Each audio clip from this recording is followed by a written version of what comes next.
Prime 9 news కథనానికి స్పందించారు కామారెడ్డి జిల్లాలోని ICDS అధికారులు. ఈ నెల 3న అంగన్వాడీ బాగోతం కథనం ప్రసారమైంది. ఈ కథనం ఉన్నత అధికారుల్ని కదిలించింది. నిజాం సాగర్ మండలం బంజపల్లి గ్రామంలో అంగన్వాడీ కేంద్రంలో టీచర్ జంగం విజయలక్ష్మి నిర్లక్ష్యంగా వ్యవహరించారు. కాలం చెల్లిన బాలామృతం ప్యాకెట్లను పిల్లల తల్లులకు అందించారు. దీనిపై ప్రైమ్ 9 న్యూస్ వార్తను ప్రసారం చేసింది.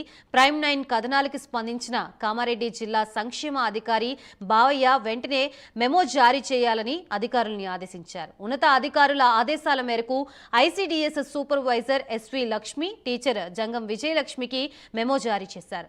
కాలం చెల్లిన బాలామృతం ప్యాకెట్లపై సంజాయిషి వివరణ ఇవ్వాలని మెమోలో పేర్కొన్నారు.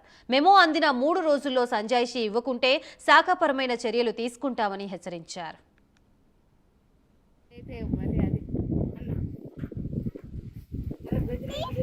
నువ్వు ఫోన్ చేసి చెప్పాలి పొరపాటు ఉండేదాకా పిల్లల లైఫ్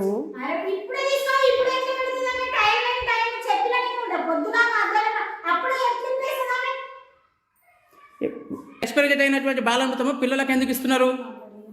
మార్చి నెలలో ఎక్స్పైరీ డేట్ అయిపోయిన బాలామృతము వాళ్ళకి ఎందుకు ఇచ్చారు? మీరు ఇళ్ళకి ఎందుకు పంపిస్తున్నారు? పిల్లలు తినన్నా మంచుకుంటారా పిల్లలు? మరి